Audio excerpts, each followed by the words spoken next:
విరామం తరువాత భాగవత కథలు కార్యక్రమానికి పునఃస్వాగతం. కపిలుడు తన తల్లి అయిన దేవహూతికి గర్భస్థ పిండం యొక్క పరిణామ క్రమాన్ని తెలియచేస్తూ ఉన్నాడు.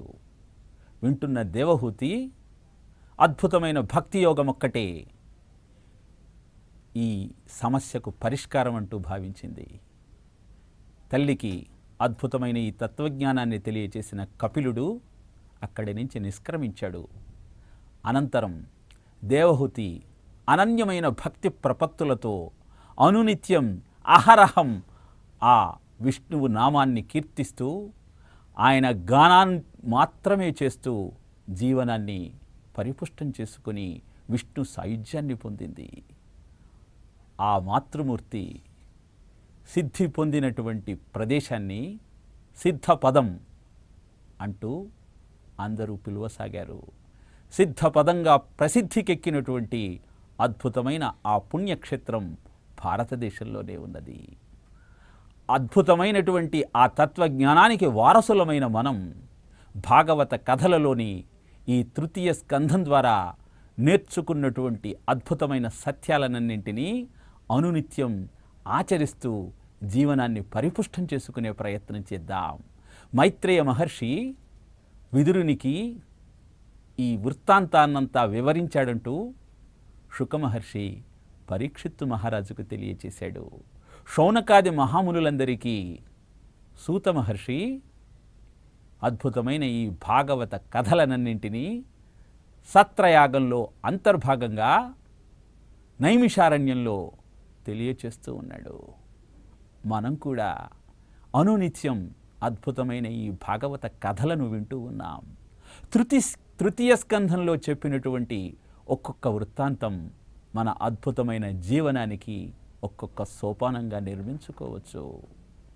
బ్రహ్మదేవుడు సృష్టి రచన చేసిన ప్రక్రియ అనంతరం హిరణ్యాక్షుణ్ణి ఆది వరాహస్వామి సంహరించిన వైనం, దితి కశ్యపుని ద్వారా సంతానాన్ని పొందినటువంటి వృత్తాంతం, స్వయంభూమనువు శతరూపల ద్వారా ఈ సృష్టి క్రమం జరిగినటువంటి అద్భుతమైనటువంటి కథ, కర్దమ మహాముని చేసిన తపస్సు, కపిలుని ద్వారా తెలియచేయబడినటువంటి జ్ఞానం, ఇవన్నీ కూడా మనం ఒక్కసారి సింహావలోకనం చేసుకోగలిగినట్టయితే అద్భుతమైన భాగవత కథల పరమార్థమేమిటో మనకు అర్థమవుతుంది.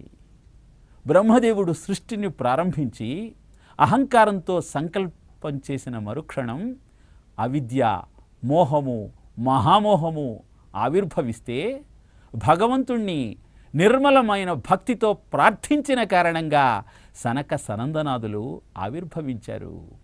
ఈ వృత్తాంతం మనకు ఏం తెలియచేస్తుంది? ఏ సంకల్పమైనా అహంకారపూరితమైతే అది నీకు అనువైన ప్రయోజనాన్ని అందించదు.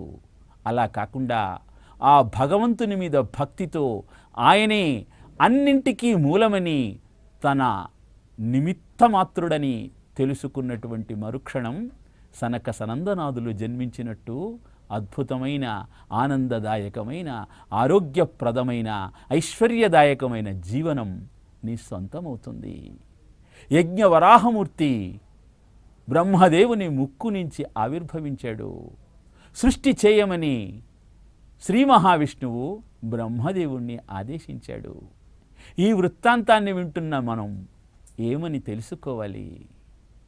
పరమదయాళువైన భగవంతుడు బ్రహ్మదేవునిని సృష్టి చేయమని ఆజ్ఞాపించి సృష్టిలో విలసిల్లే జీవరాశి అంతా ఆనందంగా మనటం కోసం అవసరమైన యజ్ఞంగా తానే ఆవిష్కరింపబడ్డాడు. ఈ విషయాన్ని మనం గమనించగలిగితే భారతీయ జీవన విధానంలో యజ్ఞం యొక్క ప్రాశస్త్యం ఏమిటో అర్థమవుతుంది.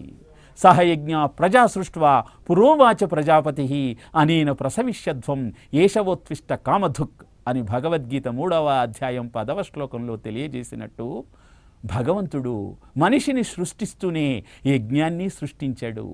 కాబట్టి దైనందిన జీవితంలో మన నిత్య నైమిత్తిక కర్మలనేటువంటి యజ్ఞములను అత్యంత శ్రద్ధాభక్తులతో ఆచరిస్తూ మనం అద్భుతమైన శ్రేయోపదాన్ని చేరుకోవచ్చు. హిరణ్యాక్షుడు, హిరణ్యకశ్యపుడు వీరంతా దితి సంతానమైతే దేవతలంతా అదితి సంతానం. వీరిద్దరూ కశ్యపుని భార్యలే. ఈ వృత్తాంతం ద్వారా మనమేం తెలుసుకోవాలి? కశ్యపుడు అంటే ఈ జీవుడు, దితి అతిథులు అంటే నీలో ఉన్న దైవీ సంపద, ఆసురీ సంపద. సంకల్పం సక్రమమైనదైతే గురు ఆజ్ఞను, దైవ భక్తిని మనలో పెంపొందించుకుంటూ ఆ ఆజ్ఞను అనుసరించి మన జీవనాన్ని మనం గడపగలిగితే అద్భుతమైన దైవీ సంపద నీ సొంతమైతే నువ్వు ఆచరించే ప్రతి కార్యక్రమం కూడా అద్భుతంగా నెరవేరుతుంది. అలా కాకుండా గురువు ఆజ్ఞను ధిక్కరించి నిషిద్ధ కర్మలను ఆచరించినట్టయితే దితి పొందినట్టు ఆసురీ సంతానం సొంతమవుతుంది. కాబట్టి ఏ కార్యక్రమాన్నైనా ప్రారంభించేటప్పుడు గురు వాక్యాన్ని, శాస్త్రవచనాన్ని పరిగణలోకి తీసుకుంటూ అవి నిర్దేశించినట్టు జీవనాన్ని గడిపే ప్రయత్నం చేద్దాం. నిషిద్ధ కర్మలను ఆచరించకుండా విహిత కర్మలను మాత్రమే అనునిత్యం ఆచరిస్తూ అద్భుతమైన భారతీయ జీవన విధానాన్ని అనుసరిస్తూ శ్రేయోపదాన్ని చేరుకునే ప్రయత్నం చేద్దాం. ఆసురీ సంధ్య వేళలో భర్తతో సంగమించిన దితి హిరణ్యాక్ష, హిరణ్యకశ్యపులకు జన్మనిస్తే అద్భుతమైనటువంటి నారాయణుణ్ణి భర్త ఆదేశానుసారం కీర్తించి ధ్యానించి ఉపేంద్రుణ్ణి సంతానంగా పొందింది అదితి. కాబట్టి మంచి సంతానం కావాలని మనమంతా అనుకుంటాం, కానీ అద్భుతమైనటువంటి శాస్త్రవిహితమైన కర్మలకు మాత్రం మనం ముందుకు రాం. దశరథుడు శ్రీరాముణ్ణి పుత్రుడిగా పొందాలి అనుకున్నప్పుడు పుత్ర కామేష్టి యాగం చేశాడు. ఆదిశంకరుడిని పుత్రునిగా పొందటం కోసం శివగురువు ఆర్యాంబలు వృషభాచలేశ్వరుణ్ణి 40 రోజులు దీక్షగా ఉపాసించారు. ఆ పూజా ఫలితమే అద్భుతమైన సంతానం పొందటానికి వారికి దోహదం చేసింది. మన నిత్య జీవితంలో మనం ధర్మబద్ధంగా జీవితాన్ని గడిపినప్పుడు మనకు అద్భుతమైన సంతానం దొరికి ఆనందాన్ని, ఆరోగ్యాన్ని, ఐశ్వర్యాన్ని కుటుంబానికి అంతా ప్రసాదిస్తే, నిషిద్ధ కర్మలను ఆచరిస్తూ నిషిద్ధమైన కార్యక్రమాలన్నింటినీ ఆచరిస్తూ జీవనాన్ని నరకప్రాయంగా మార్చుకుంటూ ఉన్నాం. ఈ విషయాన్ని గమనించినట్టయితే భాగవత కథలలో మనం ముచ్చటించుకున్నటువంటి అన్ని రహస్యాలను అవగతం చేసుకుంటూ జీవనాన్ని సక్రమంగా నడుపుకునేటువంటి అవకాశం మనకు దొరుకుతుంది. తరువాత కర్దముడు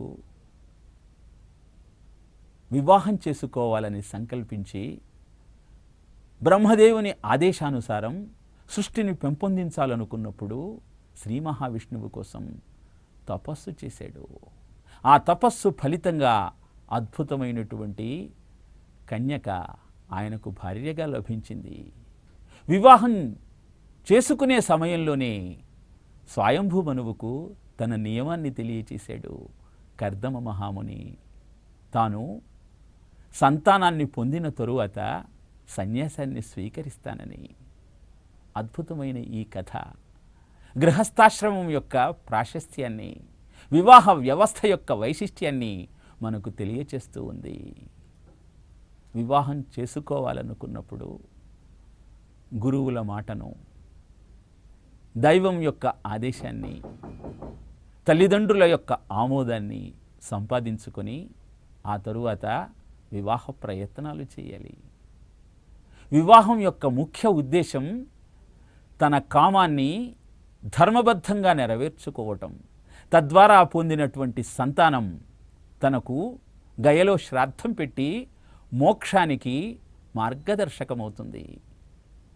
అంతేకాని కామోపభోగ లాలసతో అద్భుతమైన మానవ జీవనాన్ని వృధా చేసుకోవటం కాదు. ఈ సత్యాన్ని తెలియచేయటం కోసమే కర్దమ మహాముని ఆ నిబంధన విధించాడన్న సత్యం మనకు అవగతమవుతే, మన వివాహ వ్యవస్థలోని ఆంతర్యాన్ని మనం గ్రహించగలిగితే జీవనాన్ని ధర్మబద్ధంగా గడుపుతూ అద్భుతమైనటువంటి ఆనందాన్ని పొందగలుగుతాం.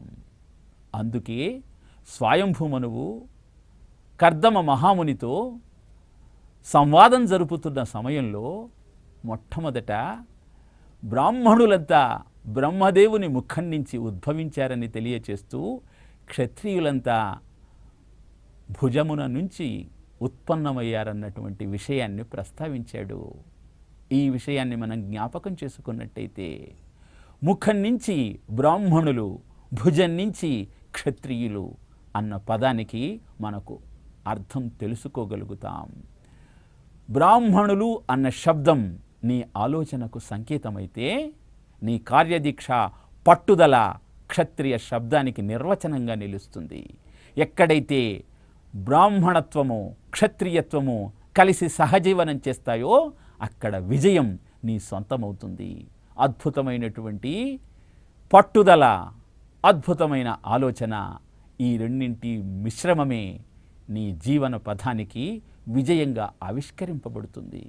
అద్భుతమైన ఈ కథలనన్నింటినీ భాగవత తృతీయ స్కంధంలో నేర్చుకున్న మనం 4వ స్కంధంలో వ్యాస మహర్షి ఎలాంటి ఉపదేశం చేశాడో రేపటి రోజున తెలుసుకునే ప్రయత్నం చేద్దాం. ఓం తత్సత్.